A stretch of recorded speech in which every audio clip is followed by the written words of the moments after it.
पत्थर जा मथे माण्हू वॾेरो अबन राय मोहम्मद साले हटी ऐं शेर मोहम्मद शाणी खे ज़बरदस्त बेटा एजाज़ मंगी जी तहरीर ऐं आऊं आहियां जो मेज़बान जमाल जानी इब्राहिम। ख्वाब किताब ऐं कुछ मेरा कपड़ा। एजाज़ मंगी जी तहरीर जंहिंमें एजाज़ मंगी लिखे थो त उहो कल्चर ख़तमु थी वियो, उनखे घणो वक़्तु गुज़री वियो जॾहिं सिंध जे रस्तनि ते इनकलाबी पार्टियुनि जा कुल वक़्ती कारकुन हल्की हवा में सुकल पननि वांगुरु विढ़ंदा नज़र ईंदा। उहे जेके अजनबी शहरनि जे अजनबी माण्हुनि मां घोरी निहारंदड़ माण्हुनि खे CID वारो सम्झी घिटी मटाई छॾींदा हुआ।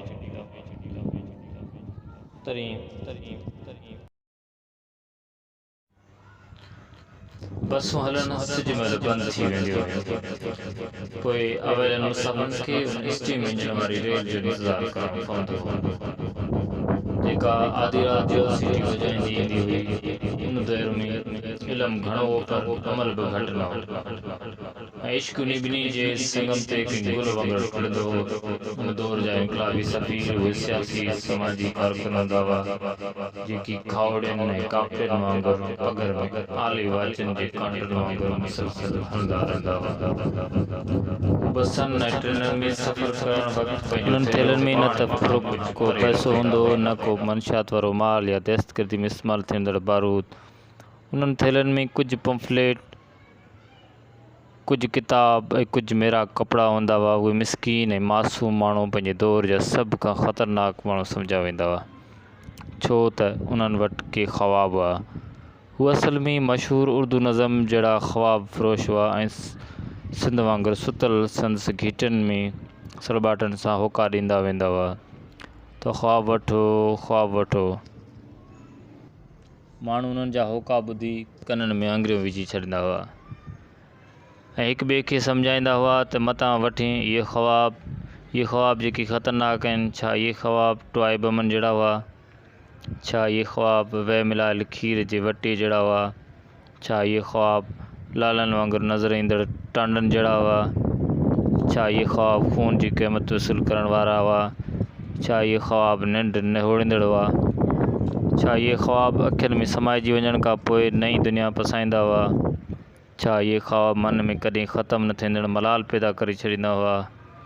इहे ख़्वाब जेकी माण्हुनि जे अखियुनि खां वॾा ऐं नंढनि ॿारनि जे हथनि वांगुरु साफ़ सुथरा ऐं नरम नाज़ुक ऐं मलाम हूंदा हुआ।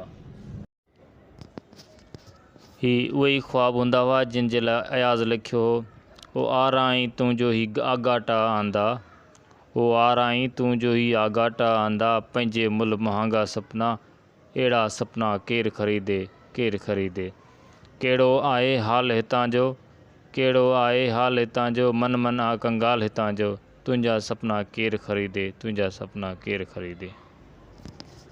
पर पोइ बि कंहिं सोढ़ी घिटीअ जे कुंड में छुपियल घर जो को फ़र्द उन्हनि ख़्वाबनि जो ख़रीदार हो। उहे ख़्वाबनि जा वापारी उन घर खे पंहिंजे अज़ीम सियासी सराए सम्झी हिकु या ॿिनि रातियुनि जे लाराईंदा हुआ।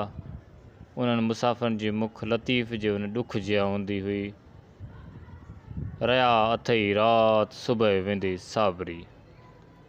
हू अक्सर सुबुह जो सवेर उथी घर जे मालिक खे जाॻाइण ऐं उनजे हथां नेरनि खां अॻु वारी चांहि पीअण खां सवा हलिया वेंदा हुआ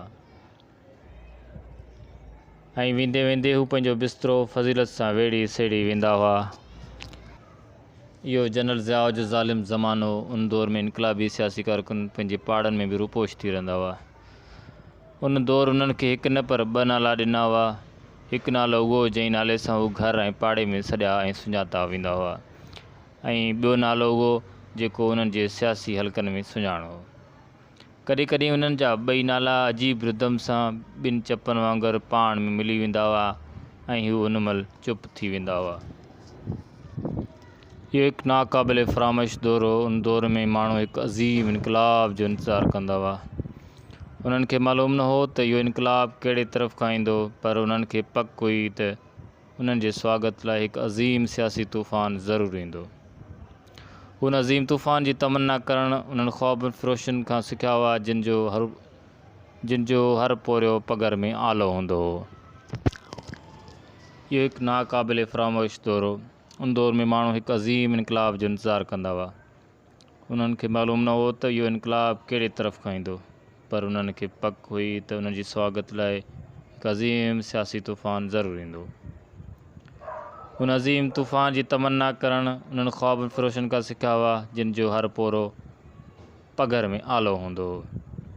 जॾहिं आसमान ते टामे जहिड़ो सिजु तपंदो हो, तॾहिं बि उन्हनि जो जीउ छुड़ालो हूंदो हो।